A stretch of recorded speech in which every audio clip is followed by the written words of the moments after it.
Bortle here at YCS Portland event with with the Jerry Hahn. What's up? Another YCS top, right? No, yeah, second one. Yeah. What you use today, man? I played Danger, Orcust.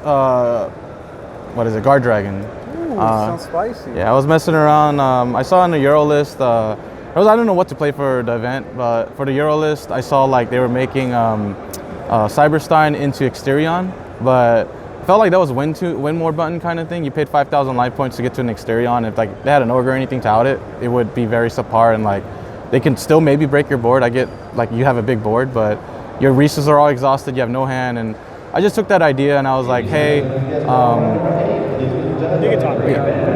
yeah, just wanted to put hand traps in, put some twin twisters in, just so I could play going second, because a lot of people are playing striker, a lot of people are playing salad. I just wanted to be able to play going second.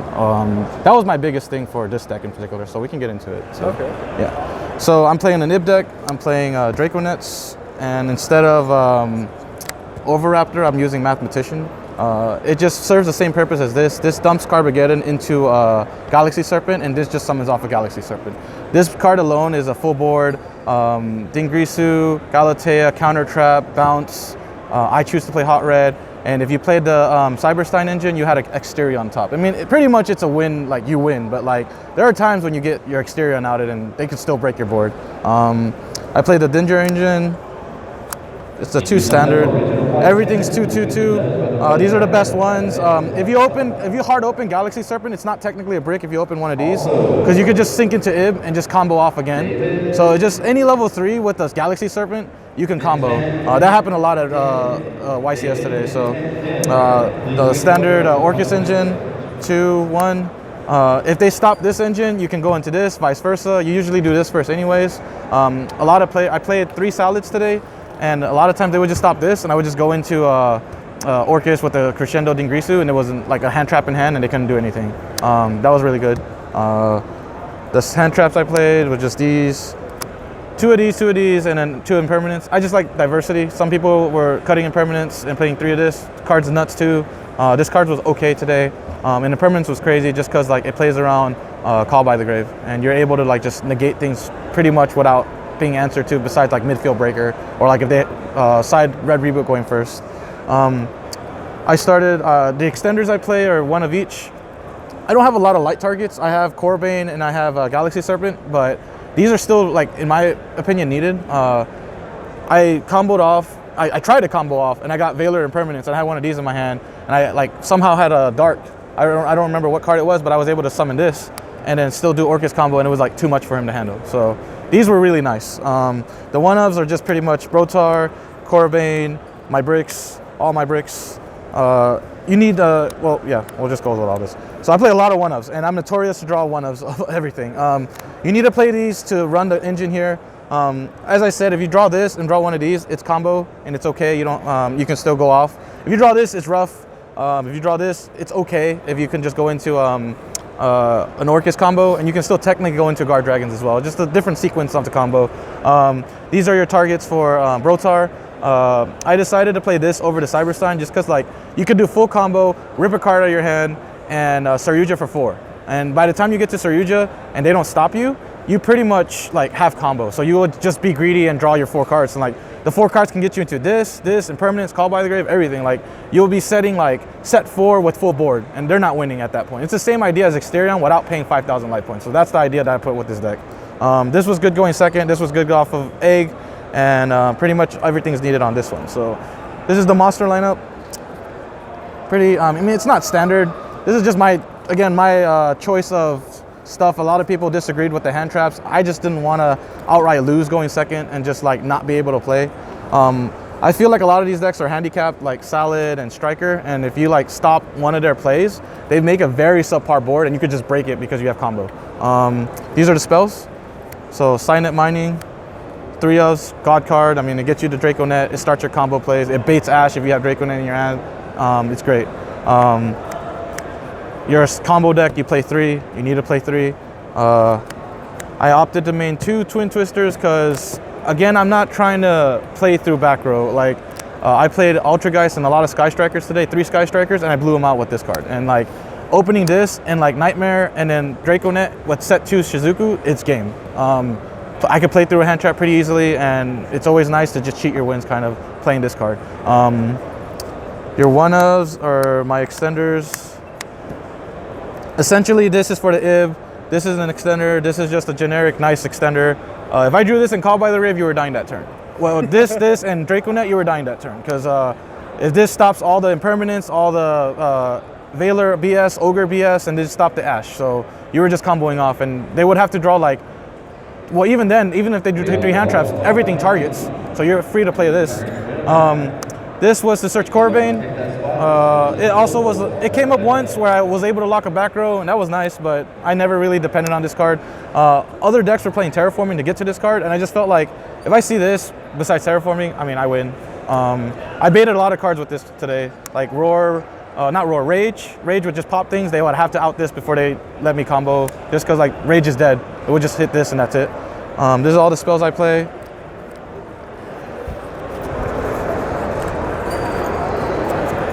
And then the traps are just standard. I mean, you play Orcust deck, and then I chose to play these 2. I like hand trap diversity. Again, this plays around Call by the Grave, and a lot of times where like people stop me was because they just impermanence me, and I had a Call by the Grave in my hand. I would be like, oof, that would be it. Yeah, it's a 45 count deck. It's relatively consistent. I played 10 rounds today. I bricked my top 32, unfortunately. I wish I could play, but and I bricked against a solid player round 6. Besides that, I was either breaking their board, twin twistering their board, summoning Draconet, doing stuff, and like just keep playing. So I just felt like when I first like changed the deck from the Cyberstein list, like I felt like it was very weak because I was playing Rockets too, and they felt the same weakness, kind of like you didn't break boards, but like you made a crazy board going first. And I just try to make it so that like you can break things or you can play around things, and you can just summon Draconet and just combo off. Because like once you summon Draconet and it resolves and they don't have anything to stop it, that's game. Or like they're so far behind, it's crazy. So but yeah, and this is the extra deck. Skull Dread, Heretic Seal, all the standard like Guardragon stuff. You need to play these for the engine. It gets you to, this is just generic link when you link all these out, and this obviously this is like, for my combo, it ends on this with a hot red, and then you can do your Nightmare plays, and it ends on that board I was talking about earlier.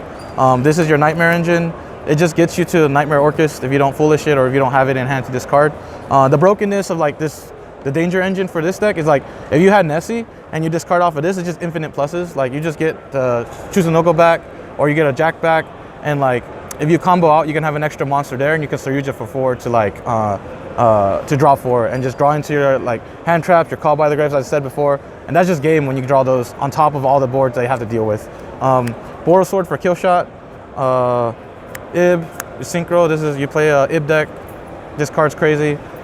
This is standard for aggro play. And again, I chose this over Crystal Wing because I wasn't playing the Cyberstein. A lot of people would play Crystal Wing to play around Super Poly, and because Exterior is there, like you have like different types, so it didn't matter about Super Poly. I just disrespected Super Poly. Like, I mean, you better have it. Like, if you didn't have it, it was just bored. Like, you lost. So, but that's like a poor mentality to think. But it got me there today, and I just needed this over like Crystal Wing, just because like I had one hard negate, and if they like double evenly me or like they just baited that negate out, they could just evenly match me and I'd just die. So that's why he was needed. Your Orcust package. So the difference, the difference between the I refer to the Exterion deck because that's where the idea came from, and like the changes I made was essentially just taking Exterion out and putting a ding in, just so like grind games happen a lot where like they would out your board, or like you would just go second and you would open like okay, and the second ding came up so many times today where like I'm able to just push through their board, send cards. People weren't expecting, oh, you play a second ding, and they weren't playing around it, so like they would like impermanence or Veiler my Galatea thinking that I had Babel, which I don't play Babel, and burn their trap card. I'm like, okay. And then I just summon another ding and send a card that is a problematic, which Veiler or impermanence could have stopped, but they read that I only play one ding because this deck, like popularity-wise, only plays a ding. So they were like, man, I didn't read a second ding, and that was game shot a lot of times because I would hit them for like 8,000 on board because 2 dings is 52, and I would just summon like something relevant and just kill them. Like, so that was a deck. This was crazy.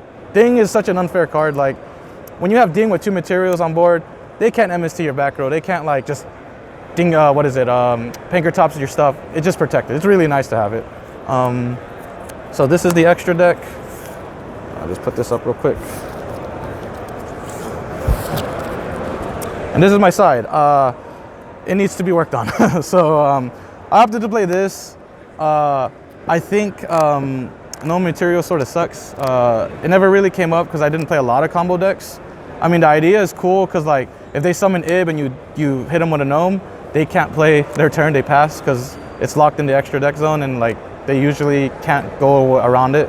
So that was the idea. I was thinking like a lot of people were playing Thunder or combo deck or Orcust, whatever. So I wanted to at least have a more winning fighting chance going second. Mind controls is crazy. I mean, that was off the hype of the Worlds, but yeah, it's still crazy. Like you take their Shizuku, you take their, it baits their Roar, it's a 1-for-1. Especially like Shizuku, or you take their Kaina, and like they can't reoccur Ray. That's like game, because like Ray is the most annoying. Like Striker needs to not be a deck anymore in my opinion, because like we were able to play like Zoo for like 8 months, and after that Konami was like no, but like Striker's been here for like over a year and a half or something like that, some ridiculous number, and it's so annoying. But anyways, this was a great card to out Striker. Their Ray doesn't reoccur, you link with their free material, and like you just out their board. You just like make a Phoenix, pop a card, Orcust combo, just go off. Like I love this card. Red Reboot for any back row decks. If you can Red Reboot them and they don't have a stop, you usually OTK them. This is also good for going first because of another card in my deck. Just so that it stops impermanence. Like you just eat crap to impermanence and it really sucks. Too evenly matched, just sort of easy cheese, because like a lot of people that I was testing with saying that like Draco might be a thing, so I just didn't want to be under prepared for it. And like if they don't open Judgment, this is the answer to their board, and this is the answer to Striker too, because a lot of times a lot of Strikers aren't playing the trap version. Some are, but some aren't, and like they're playing the hand trap version because they're afraid of combo, and this kills them. So I always side this going against second against Striker and like Draco. One twin for more back row removal hate. And then the Spice that I played, I saw this got bought out earlier today, Exchange. We're back to this. Yeah, so Exchange was nuts because people were playing this. And I would just summon Draconet, summon Galaxy Serpent from my hand, get all the cards in my hand out that were like irrelevant, and then just exchange them. I exchanged 2 people of their gnomes today that I would have lost, but I exchanged them and I won. And I comboed them and they died. But the idea with these 2 cards in, I would side all my hand traps out going first. 2 Ashes, 2 Imperm, 2 Ghost Ogre, Phantasme, and just put these 6 in and put like this in. And then just be like, okay, this stops impermanence because I hate impermanence, and this stopped literally anything else. So I know Nibiru was coming out, and like if people still want to play combo decks, this and like drag downs were like the answer to that. Like, you know, Konami is hating on combo decks, so like they're just printing a bunch of stuff that we just eat crap to it. So this came up to like a lot, and like every time I felt like I drew Draconet and this, they would never almost ash the Draconet. Well, they would like a lot. There's like a 50-50 shot, but like you would want to draw like Signet Mining and this, so you can set the Signet Mining, exchange them, pitch the card and pitch their card that you exchange to disrespect them. Just kidding, but and then search Draconet and just be like, oh, I read your whole hand, so I'm literally gonna negate whatever you try to do, so that I'm going to win regardless. So when I exchange somebody, they pretty much lose because like I played enough against like meta decks to know the sequence of what they want to play. And like if you see their entire hand, you just see their entire strategy. There's no mystery behind it. So like you'll know what to negate, you'll know what to take, you'll know what to like banish, whatever you want to do. And this card was nice. So this card was really nice. So yeah, I mean my tournament experience was really good. I mean I played a lot of different variety of decks. I played 3 Salads, 3 Salads, 2 Strikers, 1 Cyber Dragon. Shout out to Sam. We tied and I pulled an OT Dragoons. Sort of salty about that. He was bounty and I got one of those, so that was nice. He was my only tie in. I got 2 ties in Swiss with a Striker player and him, and then I pretty much beat like what 3 Striker, no 3 Salad. No, I beat 2 Salad. I lost to 1. I won against 2 Striker. I beat the Mirror game 1 and no, sorry, that was 4 Salad. So there's a bunch of Salad players. It was like I played pretty much like control decks, and like I just thought people were gonna play combo because like UDS, a bunch of people played combo, like Orcust combo, Orcust anything. Like there was barely any like control decks in the top cut. So I was just writing off that way of assuming that this event was gonna have a lot of combo decks, but it was just a lot of control decks. And like this deck was built to like just push through those things and just try to OTK them or reestablish a board so that they can't play next turn. So that was the whole idea of it. That's pretty much it. Nice. And shout outs, man. Shout outs to everyone in SA. Eric, Avery, Deuce, Mark St. Romain, Jose, Blake, Hector, Henry, Quest, Ivy, Quentin. Pretty much, there's more, but I'm gonna not say anymore. Shout outs to my wife, I love you. You're the best. Shout outs to the team Daily Grind. So I'm sponsoring a team. We didn't do so hot this event, but I mean, I topped, so it didn't matter. I'm the sponsor. We have a Facebook group. We have an Instagram. We saw a bunch of nice high-end cards, low-end cards, whatever you need. We have a TCG Player store. So if you need stuff for cheap, you can message me directly. I can give you a nice discount, etc. So I just try to give back to the community. That's why I started doing like sponsorships for people. I'm just trying to grow my brand too, to like get my name out there and get like our players out there. So if you guys can support us, go on our TCG Player, like our Instagram, or follow our Instagram, like our Facebook page. I'm just gonna keep pushing this team out for this season, and hopefully we get more tops as more comes up. So I appreciate it. Thank you. Thank you.